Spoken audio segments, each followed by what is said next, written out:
What if I told you that you could own a farmhouse that looks like it cost $500,000 for under 100,000?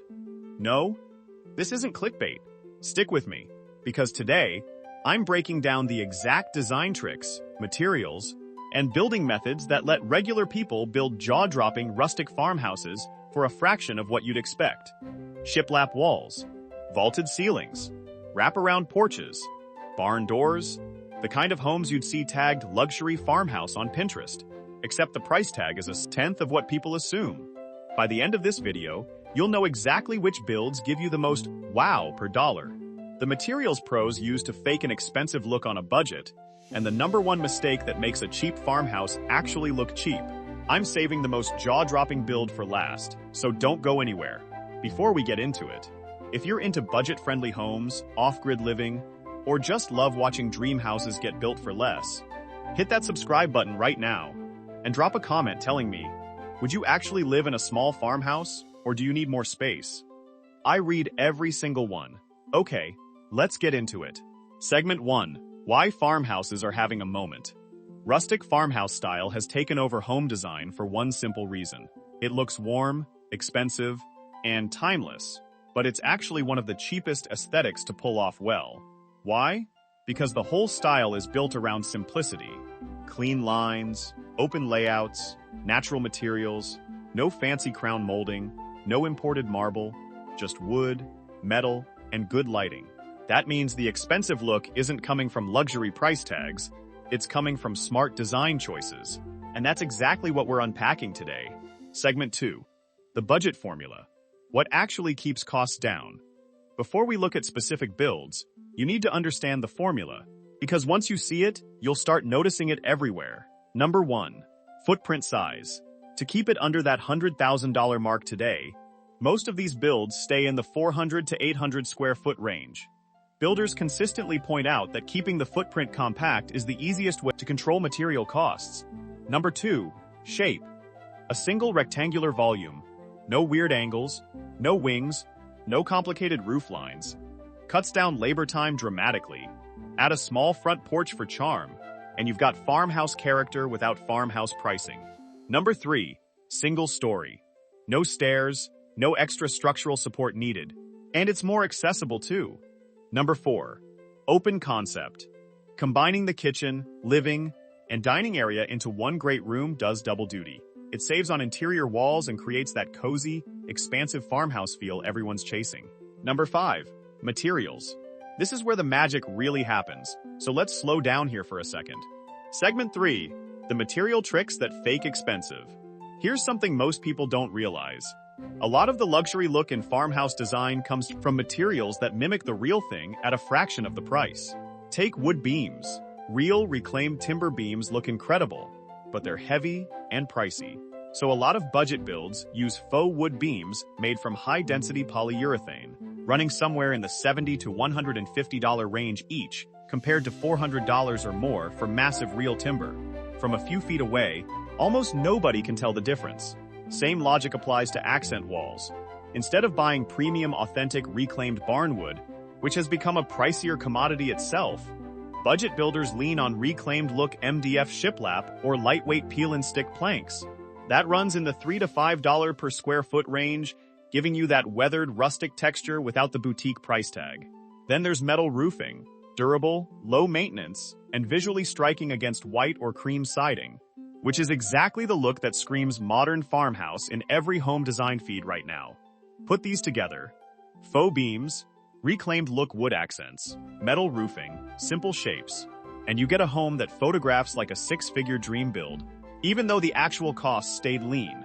Segment 4. The Barndominium angle. Now let's talk about one of the biggest trends in this space right now: barndominiums. If you haven't heard the term, a barndominium is basically a metal building shell, like you'd see on a barn, finished out on the inside like a cozy farmhouse. And the savings here are real. Metal building kits can start in the $20,000 to $40,000 range just for the shell structure, which becomes the foundation for the whole build. What makes barndominiums so popular for this expensive look on a budget trend is the open layout. Because there are no load-bearing interior walls to deal with, you get total freedom to design the inside exactly how you want. which is perfect for that wide-open, airy farmhouse feel. Pair a metal exterior with shiplap walls and warm wood accents inside, and you get this striking contrast, industrial bones, cozy soul, that a lot of designers are obsessed with right now. Some builders report saving as much as 30 to 40% on overall construction costs, going this route compared to traditional stick-built homes. That's a massive difference when you're trying to stay under six figures. One honest note here, that under $100, 4,000 budget covers the structure and interior finish out itself. You'll still need to factor in land, foundation, permits, and utility hookups separately, depending on where you're building. Segment 5, the prefab kit option. If a barndominium feels too industrial for your taste, prefab farmhouse kits are the other major route people are taking in 2026. These kits ship with pre-cut, sometimes pre-assembled components, which seriously cuts down construction time. And time is money in any build. You're basically getting a grown-up version of a model kit. Foundation plans, framing, roofing materials, all bundled together with instructions. The real savings unlock when you're willing to put in sweat equity. DIY assembly or hiring help only for the trickier parts, electrical, plumbing, can cut total costs by 30 to 50% compared to paying a general contractor to manage everything from scratch. A popular size in this category sits around 700 to 800 square feet, big enough for an open concept layout, vaulted ceilings, and sliding barn doors, but still small enough to keep material costs in check. Segment 6. Tiny farmhouses. The smallest, most impressive builds now.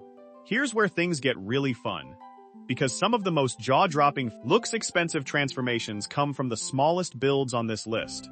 We're talking about tiny farmhouses in the 400 square foot range. Sounds impossibly small, right?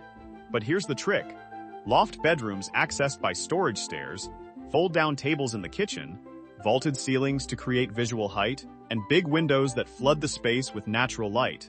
The genius of these tiny builds is that every single design decision is intentional. There's no wasted space, which paradoxically makes them feel more luxurious, not less, because everything has a purpose and a place. It's the architectural equivalent of a perfectly organized walk-in closet versus a cluttered one. And because the footprint is so small, material costs stay incredibly low, which means more of the budget can go toward those visual wow details. Real hardwood flooring, statement lighting fixtures, a beautiful tile backsplash, small space, big style. Segment 7, the #1 mistake that makes a cheap farmhouse look cheap. Okay, I promised you the biggest mistake earlier. Here it is. The #1 thing that makes a budget farmhouse look cheap instead of charming? Mismatched finishes. People will spend all their money on the shell of the house, and then slap on whatever cabinet hardware, light fixtures, or paint color is cheapest at the last minute, and it shows immediately. The builds that look expensive all share one thing: a cohesive finish palette. Black or matte hardware throughout. 1 or 2 wood tones, not 5. A consistent trim color. That visual consistency is what your eye reads as intentional, and intentional reads as expensive, even when the materials underneath cost very little. So if you're planning a build like this, spend the extra hour picking one hardware finish, one paint palette, and stick to it religiously. It costs you nothing extra and changes everything. Segment 8. The final build. The one that ties it all together. Alright, here's the build I promised would tie everything together. The one combining basically every trick we just covered. Picture a single-story home, around 700 square feet. Simple rectangular footprint. A single slope roofline, which by the way, isn't just a style choice, it actually sheds water efficiently and saves on roofing material costs. Large windows positioned on the high side of that sloped roof flood the main room with daylight, cutting down on how much artificial lighting you need, which saves on the electrical bill long-term too. Inside, one open great room combining kitchen, dining, and living space. A loft tucked over the kitchen creates a separate sleeping zone without adding a single extra square foot to the footprint. Shiplap accent wall using reclaimed look wood. Faux wood ceiling beams for that timber frame look without the timber frame price. Metal roof. A small covered porch out front that extends the living space outdoors for almost nothing. That's a home that, on paper, sounds modest. In photos, it looks like something out of a Farmhouse magazine spread. And depending on land costs and how much labor you take on yourself, builds like this can land comfortably under that $100,000 mark. So here's the real takeaway. The expensive farmhouse look was never really about money. It's about restraint, simple shapes, one cohesive material palette, and a few smart visual tricks like faux beams and reclaimed look wood accents.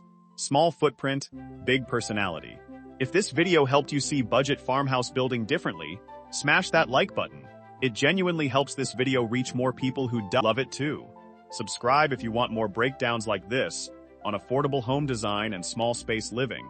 And let me know in the comments, which build from today would you actually want to live in? The Barndominium, the Prefab kit, or the tiny 400 square foot loft farmhouse?